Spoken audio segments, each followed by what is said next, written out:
सभी को नमस्कार, बहुत बहुत स्वागत, अभिनंदन आज की एक नई क्लास के अंदर। जैसा कि आप लोग अगर इससे पूर्व का वीडियो देख करके आ रहे हैं तो यह एक थर्ड ग्रेड साइंस मैथ से तैयारी करने वाले जो अभ्यर्थी हैं, रीट की एग्ज़ाम कंप्लीट हो चुकी है, रीट की पात्रता जो प्राप्त कर चुके हैं या प्राप्त कर लेंगे, और जो थर्ड ग्रेड साइंस मैथ से और मुख्य परीक्षा है वो देने की मंशा रखते हैं, उनके लिए साइंस का पूरा सिलेबस और टीचिंग मेथड साइंस मैथ्स और मनोविज्ञान, ये पूरा कंटेंट बहुत ही शानदार लेवल का इस प्लेटफॉर्म के ऊपर मिलेगा। और इस मुहिम की शुरुआत है वो इस प्लेटफॉर्म के ऊपर करी जा चुकी है। जिनको तैयारी करनी है वो बिना किसी नई एग्ज़ाम डेट का या फिर फॉरम का या विज्ञप्ति का इंतज़ार किए अपनी तैयारी स्टार्ट कर देंगे, वो निश्चित तौर पर अपनी सफलता को तय करेंगे। और जो ऐसा नहीं करते हैं वो थोड़ा बहुत अपने आप को कहीं ना कहीं समस्या के अंदर डालेंगे। तो इससे पूर्व परमाणु एवं अणु, एटम्स एंड मॉलिक्यूल, इसकी क्लास है वो अपलोड करी जा चुकी है, तो उसको भी आप चैनल के होम पेज के ऊपर जाकर के देख सकते हैं। और उसी क्रम के अंदर उसी यूनिट का और सेकंड टॉपिक है मोल कंसेप्ट, मोल अवधारणा, या जिसको अपन कह सकते हैं मोल संकल्पना। तो बिना देरी के और स्टार्ट करते हैं अपन आज का अपना टॉपिक, मोल अवधारणा या मोल कंसेप्ट। देखिए, मोल क्या है, किसी पदार्थ के मोल कितने होते हैं, कितना उसका द्रव्यमान होता है, कितना उसका अणुभार मॉलिक्यूलर वेट होता है, उसमें कितनी उसमें कणों की संख्या होती है, इन सभी की बातें अपन करेंगे। तो मोल कंसेप्ट पढ़ लेने से पहले, और एक मोल पदार्थ के अंदर कणों की संख्या है वो एक निश्चित एमिलियो एवोगैड्रो नामक साइंटिस्ट के द्वारा, और एक नंबर दिया गया है निश्चित, जिसको अवोगाद्रो संख्या या एवोगैड्रो नंबर बोलते हैं, या इसको अवोगाद्रो स्थिरांक के नाम से भी जानते हैं। Na इसका अपन सिंबल देते हैं, नंबर ऑफ एवोगैड्रो, एवोगैड्रो संख्या के नाम से इसको जाना जाता है। तो क्या है एवोगैड्रो संख्या, ये मोल कंसेप्ट समझ लेने से पहले जान लेना जरूरी है। तो सभी पदार्थों, चाहे वो कोई अणु है, परमाणु है, आयन है, यौगिक है, मिश्रण है, कि एक मोल में, यानी एक मोल क्या है, एक मोल में उसके कणों की संख्या, वो कण चाहे कोई एटम्स हो सकते हैं, मॉलिक्यूल हो सकते हैं, आयन हो सकते हैं, कणों की संख्या है वो निश्चित होती है। और ये निश्चित मान है वो किस नाम से जाना जाता है, एवोगैड्रो स्थिरांक या एवोगैड्रो संख्या के नाम से जाना जाता है। तो अपन संक्षिप्त में इतना ही देख सकते हैं कि एक मोल पदार्थ में और कणों की संख्या है वो क्या होती है, फिक्स होती है। अब यदि 2 मोल हैं तो डबल हो जाएगी, 3 मोल हैं तो ट्रिपल हो जाएगी। वो संख्या क्या कहलाती है, एवोगैड्रो संख्या कहलाती है। इस स्थिरांक को, यानी एवोगैड्रो स्थिरांक को 6.022 गुणा 10 की पावर 23, ये मान है वो फिक्स होता है। 6.022 या कई जगह इसको आवर्ती के रूप में 6.023 भी लिख दिया जाता है, कोई फर्क नहीं पड़ेगा, ये इसका मान होता है। और इसे मात्रक रूप में देखा जाए, वैसे तो संख्या का कोई मात्रक नहीं है, लेकिन अगर यहाँ पर देखा जाए एवोगैड्रो नंबर्स के रूप में, तो मोल इनवर्स के रूप में इस मात्रक के साथ जब इसको लिखा जाता है तो ये एवोगैड्रो संख्या कहलाती है। अदरवाइज इसको अपन क्या कहेंगे, एवोगैड्रो स्थिरांक कहेंगे। हालांकि इतनी गहराई में जाने की आवश्यकता पड़ती नहीं है। 6.022 गुणा 10 की power 23 it's Avogadro number and Avogadro constant, इसके नाम से इसको जाना जाएगा। अब ये मोल इनवर्स इसलिए कहते हैं कि एक मोल में संख्या 6.022 गुणा 10 की पावर 23, तो 6.022 गुणा 10 की पावर 23 में मोल्स कितने, तो 1। इस प्रकार से इसको अपोजिट करके देखेंगे तो ये क्या हो जाएगी, मोल इनवर्स मात्रक के साथ में रिप्रेजेंट करी जाएगी। तो हो सकता है कई बार, हालांकि ये चीज़ कोई बहुत ज़्यादा गहरी नहीं है, लेकिन पूछ लिया जाए कि एवोगैड्रो संख्या को किस मात्रक के साथ में प्रकट किया जाता है, तो फिर मोल इनवर्स के रूप में या प्रति मोल के रूप में अभिव्यक्त करते हैं। चलिए, ये एक संख्या जो अपने को याद रखनी है, हर जगह काम आती है, 6.022 गुणा 10 की पावर 23। तो यहाँ पर मेन एवोगैड्रो नंबर के रूप में ये डिजिट अपने को याद रख लेना नितांत आवश्यक है। अब बात करते हैं अपन आगे कि ये एवोगैड्रो संख्या मोल कॉन्सेप्ट में कहाँ काम आती है। तो मोल क्या है, मुख्य रूप से पदार्थ की मात्रा। देखिए, 7 मूल भौतिक राशियां हैं जिनके अंदर द्रव्यमान है, लंबाई है, समय है, प्रकाश तीव्रता है, आदि सभी आते हैं। और उनमें से एक जो मूल राशि है वो होती है पदार्थ की मात्रा, पदार्थ या द्रव्य की मात्रा। ठीक है, इसका जो मूल मात्रक होता है वो मात्रक होता है मोल। और इस मोल का जो प्रतीक है उसको अपन लिखते हैं MOL, ये इसका संकेत है। जिस तरह से अपन पदार्थ का द्रव्यमान है, द्रव्यमान, तो द्रव्यमान का मात्रक क्या होता है? किलोग्राम। मात्रक क्या होगा? MKS पद्धति में देखा जाए तो किलोग्राम, और इस किलोग्राम का प्रतीक यानी मात्रक का प्रतीक अपन क्या लिखते हैं? kg।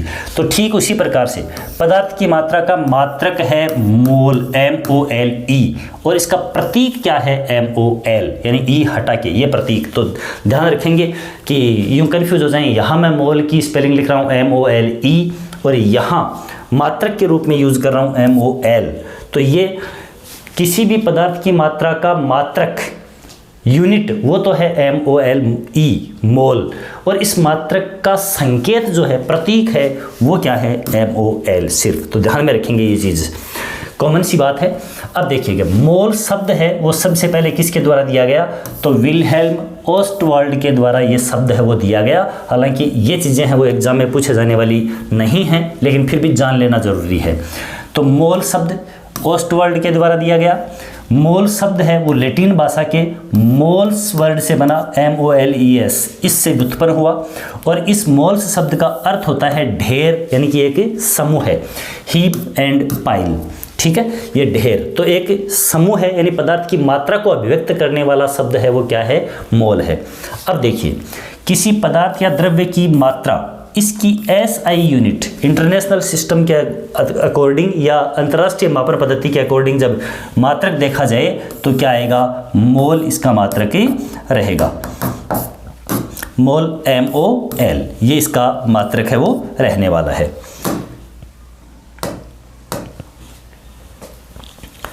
चलिए बात करते हैं आगे।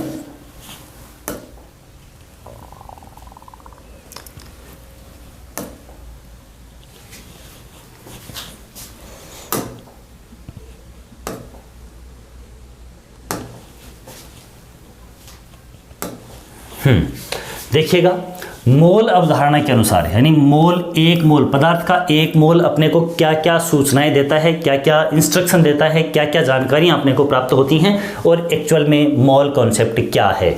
तो मोल कॉन्सेप्ट के अनुसार पहली बात, पहला स्टेटमेंट, किसी पदार्थ या द्रव के एक मोल पदार्थ है, एक मोल का द्रव्यमान उसके ग्राम परमाणु भार, परमाणु भार, अणु भार, सूत्र भार, ये सारी चीज़ें हैं वो अपन परमाणु और अणु के टॉपिक के अंदर देख करके आ चुके हैं। पिछले वीडियो के अंदर आप देख सकते हैं कि परमाणु भार क्या होता है, अणु भार क्या होता है।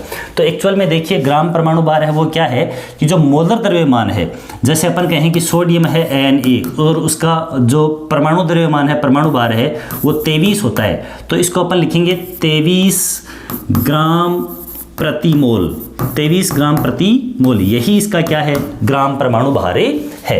ग्राम अणु भार, जैसे अपन देखें H2O, तो H2O में दो, एक एक करके दो तो हो गया हाइड्रोजन का जो भार है वो, और ऑक्सीजन का हो गया कितना? 16, तो टोटल कितना हो जाएगा? 18 ग्राम प्रति मोल। ये इसका मोलर द्रव्यमान भी है, ये इसका सूत्र भार भी है, ये इसका अणु भार भी है।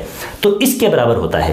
यानी पहली चीज़ तो जो सूचना मिलती है अपने को एक मोल से, यह चीज़ें जो हैं वो बहुत ही आसान और बहुत ही सरल तरीके से यहाँ पर आपके समक्ष प्रेजेंट करी जा रही हैं। ऐसी एकदम से सटीक और कंप्लीट जानकारी, इसके बाहर कुछ भी नहीं आना मोल कॉन्सेप्ट से, तो निश्चिंत होकर के और आप यहाँ से अपने आप को सेटिस्फाई कर सकते हैं। तो देखिएगा कि जो पदार्थ की मात्रा के अंदर एक मोल के अंदर, तभी इसको अपन क्या कहेंगे? मोलर द्रव्यमान कहेंगे। एक मोल पदार्थ है, उसका ग्राम परमाणु भार, अणु भार और सूत्र भार के बराबर होती है मात्रा कितनी? एक मोल। अब एग्जांपल से समझिएगा, एक मोल H2O का द्रव्यमान कितना होगा? 18 होगा। क्यों? क्योंकि H2O का मोलर द्रव्यमान है वो कितना है? 18 है, और ये अपन ने कैलकुलेट करके देखा। या कहें कि 18 ग्राम H2O में कितने मोल होंगे? तो एक मोल होंगे। आगे अपन पूरा का पूरा इसका चार्ट भी देखेंगे जो मोल कॉन्सेप्ट है उसका, और उस चार्ट से अपने को बहुत अच्छी तरह से पता चल जाएगा कि सारी चीज़ें किस प्रकार से इंटरकनेक्ट होती हैं। इसी प्रकार कहूँ एक मोल NH3 का द्रव्यमान, तो NH3 का जो द्रव्यमान है, अणु भार है या इसका सूत्र भार है या इसका मोलर द्रव्यमान है वो कितना हो जाएगा? 17 ग्राम। एक मोल का मतलब 17 ग्राम प्रति मोल हो गया यहाँ पर। कैसे कैसे? नाइट्रोजन का परमाणु भार होता है 14, हाइड्रोजन का होता है 1, 3 से मल्टीप्लाई करेंगे तो 3 तो हाइड्रोजन का हो गया और 14 ये कितना 17। तो आया कि नहीं आया। 1 मोल क्या इंडिकेट कर रहा है अपने को, पदार्थ के मोलर द्रव्यमान या पदार्थ के ग्राम सूत्र भार या पदार्थ के अणु भार, या अकेले परमाणु की बात करें तो फिर उसके परमाणु भार के बारे में सूचना देता है। इसके बाद अपन बात करते हैं यहाँ पे, तो देखिएगा क्या रहेगा कि 1 मोल CO2 कार्बन डाइऑक्साइड, इसका जो द्रव्यमान है तो वो कितना होगा यहाँ पर 44 ग्राम। किस प्रकार से, कार्बन का 12, ऑक्सीजन का 16 और गुणा 2 परमाणु हैं यहाँ पर तो 32 और 12 कितना हो गया 44 ग्राम। तो इस प्रकार से जो पदार्थ का 1 मोल है वो अपने को किस बात की सूचना करता है कि 1 मोल पदार्थ के अंदर और उसका द्रव्यमान है वो उसके परमाणु भार के बराबर या उसके अणु भार के बराबर या सूत्र भार या जिसको अपन मोलर द्रव्यमान कहें उसके बराबर ही होगा। चलिए बात करते हैं आगे कि और क्या इंडिकेशन देता है अपने को 1 मोल। तो पदार्थ के 1 मोल में दूसरा जो इंडिकेशन या दूसरी सूचना अपने को मोल से मिलती है वो क्या मिलती है कि पदार्थ के 1 मोल में कणों की संख्या ये अपन अवोगाड्रो नंबर की डेफिनेशन के अंदर देख करके आ चुके हैं कि अवोगाड्रो नंबर क्या है। तो पदार्थ के 1 मोल में कणों की संख्या निश्चित होती है और उस निश्चित संख्या को अपन क्या बोलते हैं, अवोगाड्रो नंबर ही बोलते हैं। तो यही बात यहाँ पर कही गई है, पदार्थ के 1 मोल में कणों की संख्या यानी परमाणु, अणु, आयन आदि की संख्या है वो अवोगाड्रो संख्या या अवोगाड्रो संख्या के बराबर ही होती है। अब समझिएगा इसको, 1 मोल CO2 मतलब अणु दिया, यहाँ पर अणु सूत्र दिया हुआ है, में अणुओं की संख्या, अणु दिया और अणु की संख्या ही पूछी तो कितनी होगी, 1 मोल में अणुओं की संख्या अवोगाड्रो संख्या के बराबर तो 6.022 गुणा 10 की पावर 23 अणु। अब देखिएगा आगे, बहुत अच्छे से समझने की जरूरत है लेकिन शानदार तरीके से समझ में आएगा। 1 मोल H क्या दिया, हाइड्रोजन परमाणु दिया और परमाणु में परमाणुओं की संख्या पूछ रहा है तो संख्या किसके बराबर, अवोगाड्रो संख्या के बराबर। 1 मोल हाइड्रोजन में परमाणुओं की संख्या तो अवोगाड्रो संख्या के बराबर, कोई दिक्कत नहीं है। इसके बाद देखते हैं 1 मोल H2, इट मीन्स क्या दिया, अणु दिया ना, H2 का अणु सूत्र दिया, क्या कहा 1 मोल H2 में अणुओं की संख्या, अणु सूत्र देखकर अणुओं की ही संख्या पूछी तो डायरेक्ट कितनी आई 6.022 गुणा 10 की पावर 23 अणु। अब समझिएगा 1 मोल H2 मतलब अणु सूत्र दिया में परमाणुओं की संख्या, तो वैसे H2 अणु के अंदर अगर इकाई परमाणु देखें तो कितने हैं, 2 हैं कि नहीं हैं। तो अणु में परमाणुओं की संख्या पूछ ली तो अणु में अणुओं की संख्या है वो तो अवोगाड्रो संख्या के बराबर है, लेकिन जब एक अणु में 2 परमाणु हैं तो फिर 1 मोल में परमाणु की संख्या है वो अवोगाड्रो संख्या की क्या हो जाएगी, डबल हो जाएगी। तो ये बात अपने को ध्यान में रखनी है कि यहाँ पर अणु सूत्र देकर अणु की संख्या पूछी तो फिर अपने को 1 मोल में अवोगाड्रो संख्या के बराबर ही बतानी है, लेकिन अणु सूत्र देकर परमाणुओं की संख्या पूछ ली तो फिर इस अणु में कितने परमाणु थे वो अवोगाड्रो संख्या से मल्टीप्लाई करिए। ये चीज़ अपने को ध्यान में रखने वाली है। अब आगे देखो 2.5 मोल, अब की बार 1 मोल की जगह क्या कहा 2.5 मोल, तो 1 से 2.5 गुणा यानी ये गुणा करेंगे। फिर H2 अणु में परमाणुओं की संख्या, तो यहाँ पर भी अणु सूत्र दिया और परमाणु पूछे तो 2 परमाणु तो ऑलरेडी है ही हैं तो फिर अवोगाड्रो नंबर को 2 से मल्टीप्लाई फिर करेंगे तो यहाँ पर तो 1 मोल के अंदर कितने होते हैं 6.022 गुणा 10 की पावर 23। अणु में परमाणु पूछे तो 2 से मल्टीप्लाई कर दिया जैसा यहाँ किया। फिर 1 मोल की बजाय 2.5 मोल दिए तो भी इससे 2.5 से फिर अपन क्या करेंगे मल्टीप्लाई करेंगे और जो टोटल नंबर अपने पास में आएगा वो क्या होगी 2.5 मोल में मोल H2 में परमाणुओं की संख्या होगी।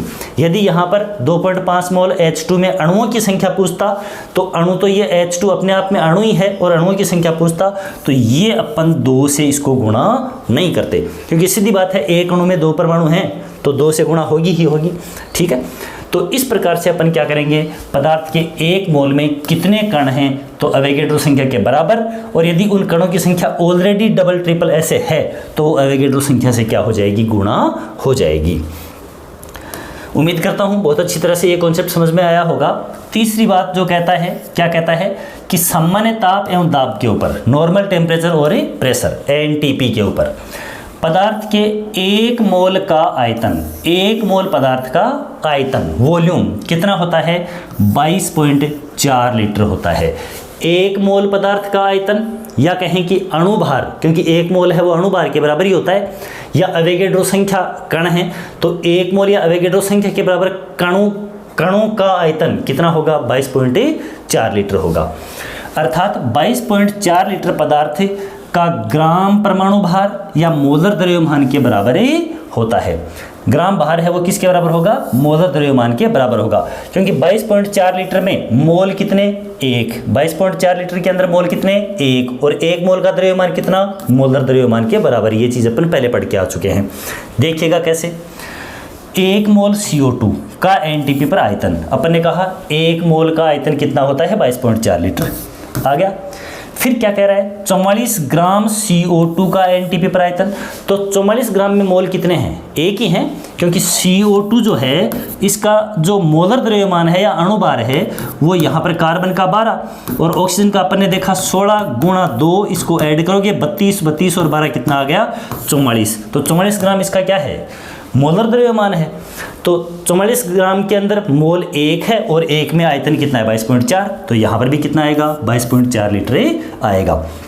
अब देखो 2 मोल H2O, 2 मोल H2 है तो 1 मोल का द्रव्यमान है वो कितना होता है? यहाँ पर अपन जानते हैं कि 2 और 16 18, तो 2 मोल का कितना हो गया? 36 ग्राम हो गया टोटल। H2O का आयतन, तो 1 मोल का आयतन होता है 22.4, तो 2 का कितना होगा? मोलों की संख्या से इसको क्या कीजिए? मल्टीप्लाई कीजिए, 44.8 लीटर।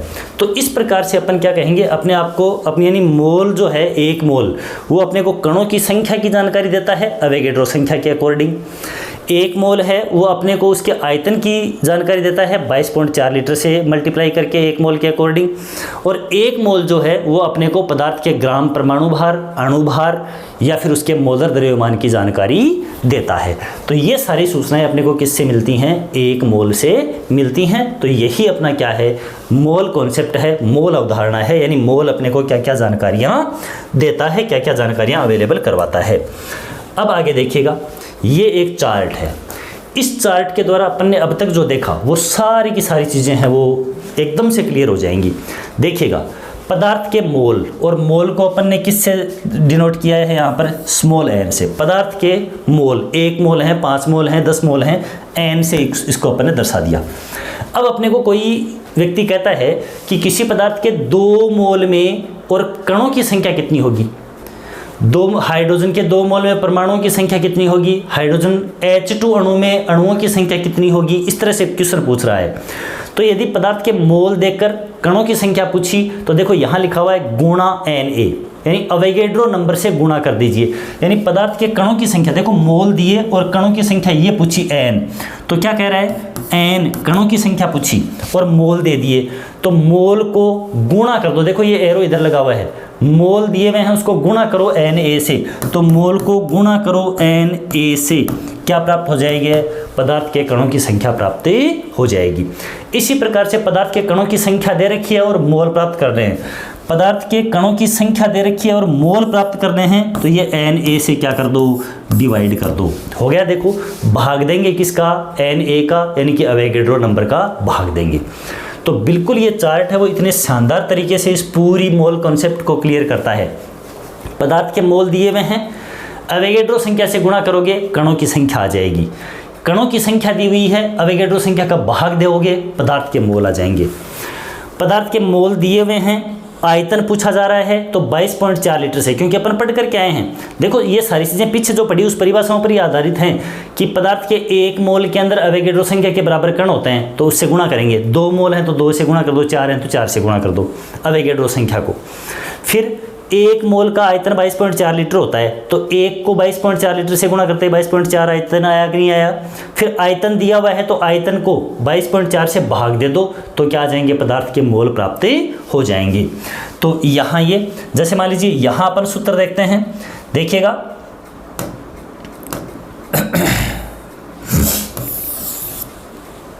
क्या क्या सूत्र बने अपने। पदार्थ के मोल दिए हुए हैं और कणों की संख्या पूछी है, तो देखो मोल दिए हुए हैं और कणों की संख्या n पूछता है, तो Na से अवोगाड्रो संख्या से क्या कर दो? गुणा कर दो। पदार्थ के कण दिए हुए हैं, भाग दे दो Na से, तो क्या प्राप्त हो जाएंगे? पदार्थ के मोल प्राप्त हो जाएंगे। तो 2 फॉर्मूले ये बन गए यहाँ वाले। फिर अगला अपने को पदार्थ का आयतन, आयतन यानी कि वॉल्यूम V, किसमें, लीटर में, ठीक है। तो देखिए पदार्थ का अपने को मोल दिए हुए हैं N दिए हुए हैं, पदार्थ के मोल यहाँ से लिखता हूँ, देखो इसको थोड़ा अपने को पदार्थ के मोल N दिए हुए हैं और आयतन वॉल्यूम पूछता है। तो देखिए वॉल्यूम पूछता है, मोल दिए हुए हैं, तो मोल दिए हुए तो गुणा करो 22.4 लीटर से, गुणा 22.4, क्या आ जाएगा, अपने को आयतन प्राप्त हो जाएगा। यदि मान लो अपने को आयतन दिया हुआ है और क्या पूछ रहा है, मोल पूछ रहा है, आयतन दिया हुआ है, मोल पूछ रहा है, तो आयतन से मोल की तरफ जाओ, भाग देना है 22.4 लीटर का, ये लो 22.4, ये भी क्या बन गया अपने पास में, एक फॉर्मूला बन गया। अब यहाँ देखते हैं, पदार्थ के मोल दिए हुए हैं और पदार्थ का द्रव्यमान पूछता है, M पूछता है, और अपने को पदार्थ के मोल N दिए हुए हैं, गुणा करना है किससे, मोलर द्रव्यमान से, पदार्थ के मोलर द्रव्यमान से। जैसे CO2 के 2 मोल दिए हुए थे, CO2 के 2 मोल का ग्रामों में द्रव्यमान कितना होगा, तो CO2 के 2 मोल मतलब N, ग्रामों में द्रव्यमान कितना होगा, गुणा करो CO2 के मोलर द्रव्यमान से। मोलर द्रव्यमान कितना होता है CO2 का, CO2 12 + 16 गुणा 2 यानी कि 44, करो किससे, 44 से, क्या आ जाएगा, 44 दूनी 88 ग्राम, ये क्या आ जाएगा ग्रामों के अंदर, या इसको एटॉमिक मास यूनिट के अंदर, यानी कि या इसको यूनिफाइड इकाई के रूप में इस द्रव्यमान को अभिव्यक्त किया जाता है। तो इस तरह से ये एक अपने पास में फॉर्मूला बना, देखो ये फॉर्मूला बन गया एक, m स्मॉल m यानी कि ग्रामों में द्रव्यमान, मोलों की संख्या को कैपिटल M यानी मोलर द्रव्यमान से गुणा कर दो। फिर यदि अपने को ग्राम में द्रव्यमान दिया हुआ है यानी कि M दिया हुआ है और अपने को N चाहिए यानी मोलों की संख्या चाहिए, तो यहाँ से डायरेक्ट देख दो M बट्टा कैपिटल M, या यहाँ देखोगे इस सूत्र के अकॉर्डिंग तो स्मॉल m पदार्थ का द्रव्यमान ग्राम में या यूनिट में दिया हुआ है अपने को, तो भाग लगाओगे मोलर द्रव्यमान का, कैपिटल M का मतलब है मोलर द्रव्यमान, ये लो भाई भाग लगाया, क्या प्राप्त हुए, मोल प्राप्त हुए। ये 2 फॉर्मूले यहाँ पर बन गए, ठीक है। तो यहाँ तक अपनी जो चीज़ें हैं वो तो यहाँ ही काम आनी है अपने को। अब फिर आगे देखिएगा, यहाँ मैंने फिर से लिखा हुआ है पदार्थ का द्रव्यमान ग्राम में। आप कहेंगे कि सर यहाँ पर भी ग्राम में लिखा हुआ है और यहाँ पर भी ग्राम में लिखा हुआ है, इसका मतलब क्या है, इसका मतलब ये है कि एक्चुअल के अंदर और जो अपने प्रोटॉन और न्यूट्रॉन होते हैं, तो देखो इलेक्ट्रॉन जो है उसका द्रव्यमान नेगेटिव माना जाता है, मतलब कम मानते हैं उसका, इलेक्ट्रॉन है उसकी तुलना में लगभग 2000 गुना प्रोटॉन न्यूट्रॉन का द्रव्यमान होता है। न्यूट्रॉन है, इस न्यूट्रॉन के द्रव्यमान को इकाई द्रव्यमान के रूप में मानते हैं, तब तो माना जाता है 1, न्यूट्रॉन को और प्रोटॉन को इकाई द्रव्यमान के रूप में 1, और सापेक्ष द्रव्यमान के रूप में यानी कि एक्चुअल जो द्रव्यमान है सापेक्ष द्रव्यमान वो होता है 1.67 गुणा 10⁻24 ग्राम, -24 ग्राम। तो एक्चुअल में वास्तविक जो ग्राम में द्रव्यमान आता है वो तो जो अपना इकाई द्रव्यमान प्राप्त हुआ है, इकाई में जो 1 है वो किसके बराबर है, 1.67 गुणा 10⁻24, इसको अपन ने इकाई मान रखा है। तो इकाई के रूप में तो ये जो मोलर द्रव्यमान आ गया वो क्या हो गया, इकाई द्रव्यमान हो गया यहाँ पर। लेकिन ग्राम में जब मान एक्चुअल निकालना हो तो इसको अपन किससे गुणा करेंगे, जो न्यूट्रॉन का द्रव्यमान है 1.67 गुणा 10⁻24 ग्राम, इससे गुणा करेंगे, तब पदार्थ का द्रव्यमान कहाँ आएगा, ग्राम के अंदर आएगा।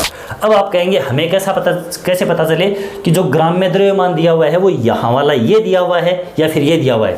तो देखिए यहाँ घातांक बहुत छोटी हैं, ये चीज़ बिल्कुल आपको समझनी पड़ेगी और ध्यान में रखना पड़ेगा। जैसे मान लीजिए आपको यूँ दिया कि पदार्थ का द्रव्यमान है, इस तरह से दिया हुआ है, एक अपने को कहता है कि आपको जैसे 0.44 ग्राम CO2 दी गई है। तो अब देखिए ये मान बहुत छोटा नहीं है, जैसे 44 ग्राम इसका मोलर द्रव्यमान होता है, 44 ग्राम मोलर द्रव्यमान होता है, ठीक है, और पॉइंट अपने को 44 दिया गया, तो 2 अंक पीछे पॉइंट लग गया, अपन 10⁻2 लगाकर इसको क्या कर सकते हैं, सोल्व कर सकते हैं। ऐसा मान दिया हुआ हो तब अपन इसको यूनिट द्रव्यमान के रूप में ही मानेंगे और यही चीज़ें हैं वो कैलकुलेट होंगी। लेकिन मान लीजिए अपने को ऐसा देता है कि आपको 3.2 गुणा 10⁻22 ग्राम CO2 दी गई है, -22 ग्राम CO2। अब इतना जब निगेटिव मान आता है, इट मीन्स इस इकाई द्रव्यमान को अगले ने किसके रूप में गुणा करके, यानी इसको वास्तविक द्रव्यमान के रूप में, वास्तविक ग्राम द्रव्यमान के रूप में ही अगले ने क्या किया है, यूज किया है। तो ये चीज़ आपको निश्चित तौर पर ध्यान रखनी पड़ेगी कि यदि ये वैल्यू है वो मोलर द्रव्यमान के समकक्ष ही दे रखी है, उससे घातांक में 2, 3, 4 आगे पीछे दे रखी है, इट मीन्स अगले ने यूनिट के रूप में आपको ग्राम द्रव्यमान है वो दे रखा है, और ज़्यादातर यही यूज होता है। लेकिन जब घातांक है वो बहुत नेगेटिव दे रखी हैं, इसका मतलब अगले ने जो न्यूट्रॉन है उसके द्रव्यमान को इकाई नहीं मान करके और न्यूट्रॉन के द्रव्यमान को ये 1.67 × 10⁻24 मानकर ग्राम द्रव्यमान है वो कैलकुलेट किया है, तो फिर इस गुणांक को भी काम में लेंगे, अदरवाइज ये गुणांक है वो काम में नहीं आएगा। ठीक है, तो यहाँ तक ये मोल कॉन्सेप्ट है वो मुख्य रूप से रहेगी। तो ये यहाँ पर अपन जो ये जितने एरो देख रहे हैं कि पदार्थ के मोल दिए हुए हैं, अब मान लीजिए अपने को पदार्थ का द्रव्यमान दिया हुआ है और अपने को आयतन पूछ लिया, तो पहले क्या करो, द्रव्यमान है उसमें मोलर द्रव्यमान का भाग दे करके मोल निकालो, फिर मोल है उसको 22.4 लीटर से गुणा करके क्या निकाल लो, आयतन निकाल लो। सपोज दैट अपने को आयतन दिया हुआ है और पदार्थ के कणों की संख्या पूछी, तो दिए गए आयतन में 22.4 का क्या करो, भाग दो। देखिएगा यहाँ समझिएगा, अपने को क्या पूछता है, पदार्थ के कणों की, और सूत्र बना करके देखते हैं अपन कैसे बनाएंगे कि अपने को कणों की संख्या पूछता है, यानी n पूछ रहा है, और अपने को दिया हुआ क्या है, आयतन दिया हुआ है, v दिया हुआ है, वॉल्यूम दिया गया है, आयतन वॉल्यूम। सूत्र को भी रटने की आवश्यकता नहीं, बिल्कुल ये चार्ट अपने बस दिमाग में छप जाए। उसके बाद देखना, आयतन दिया हुआ है, n पदार्थ के कणों की संख्या पूछ रहा है, तो इस चार्ट से जाएंगे, यही रास्ता अपन अपनाएंगे इसके लिए। तो आयतन दिया हुआ है, सबसे पहले अपन मोल प्राप्त करने के लिए ये देखो एरो 22.4 लीटर का भाग, ये लो भाई 22.4। इसके बाद यहाँ जाएंगे गुणा किससे, Na से, गुणा Na यानी अवोगाड्रो संख्या जो कितनी होती है 6.022 गुणा 10⁻23। ये लो भाई, ये फॉर्मूला बन गया कि नहीं बन गया नया। ठीक है, अपने को मान लीजिए पदार्थ के कणों की संख्या दे रखी है और ग्राम के अंदर द्रव्यमान या इकाई द्रव्यमान ने पूछ लिया। कैसे कैलकुलेट करेंगे, देखो पदार्थ के कणों की संख्या अगले ने दी अपने को, और क्या पूछा, ग्राम में द्रव्यमान पूछा, अपने को पूछा ग्राम में द्रव्यमान m, स्मॉल m, अपने को दिया क्या, पदार्थ के कणों की संख्या कैपिटल N, ये कैपिटल N दी। अब इससे देखो ये चार्ट है अपने पास, इधर आएंगे। फर्स्ट ऑफ ऑल अपने को पदार्थ के कणों की संख्या दी, मोल प्राप्त करने होंगे तो भाग लगाएंगे Na का, ये लो भाई Na का भाग लगा दिया, मोल प्राप्त हो गए। अब मोल प्राप्त हो गए, अपने को द्रव्यमान प्राप्त है, देखो गुणा करना है कैपिटल M से, ये लो भाई कैपिटल M यानी कि मोलर द्रव्यमान से गुणा किया, ये लो फॉर्मूला बन गया कि नहीं बन गया। तो इस तरह के फॉर्मूले अपने को यूज करने हैं, और यही जो वैल्यूज़ दी हुई होंगी इनको कन्वर्ट करने का क्वेश्चन है वही निश्चित रूप से 3rd ग्रेड एग्जाम के अंदर पूछा जाएगा। इसको आप एकदम से लो की लकीर मान लें। जिसने ये चीज़, ये चार्ट जिसने सीख लिया वो आराम से ये फॉर्मूले बनाना सीखेगा, और वो आराम से इस पर आधारित न्यूमेरिकल क्वेश्चन हैं, छोटे छोटे 1-2 स्टेप के न्यूमेरिकल क्वेश्चन होंगे, और आपका क्वेश्चन है वो बिल्कुल हंसते हंसते राइट होगा, सही होगा। तो उम्मीद करता हूँ ये मोल कॉन्सेप्ट और ये चार्ट है वो बहुत अच्छी तरह से आपको समझ में आया होगा, और इसको एक बार पढ़ लेने के बाद में इस पर आधारित न्यूमेरिकल क्वेश्चन है वो अपन बहुत अच्छी तरह से हल कर पाएंगे।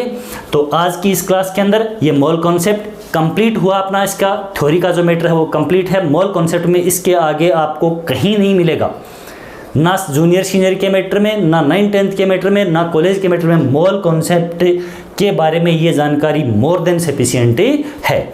अब रही बात इसके ऊपर जो आंकिक प्रश्न हैं उनके प्रैक्टिस की, तो आज के इस वीडियो के बाद में आप इसको बहुत अच्छी तरह से देखें, समझें, एक छोटी सी जानकारी, और उसके बाद में और अगली क्लास के अंदर अपन मोल कॉन्सेप्ट के ऊपर आधारित कुछ क्वेश्चंस हैं वो देख लेंगे, तो इसकी तैयारी है वो एकदम से सुदृढ़ हो जाएगी। उम्मीद करता हूँ यह वीडियो आपको बहुत अच्छा लगा होगा, और इससे पूर्व में जो परमाणु अणु वाला जो वीडियो है वो भी अपलोड किया जा चुका है, तो चैनल के ऊपर जाकर उसको भी आप देखें और तैयारी करें, भ्रम में नहीं रहें। लोग कहते रहेंगे जो क्लासेस मतलब कि मुख्य रूप से ये कि अभी रीट की एग्ज़ाम दी है, अभी तो कुछ रेस्ट करें। रेस्ट ठीक है, हो गया 1 दिन 2 दिन, और ये भी रेस्ट के तरीके से ही अगर अपन दिन के अंदर 2 घंटे 3 घंटे भी अगर फ़िलहाल स्टडी करके वापस अपने ट्रैक पर आते हैं तो ये अपने लिए पॉजिटिविटी ही है।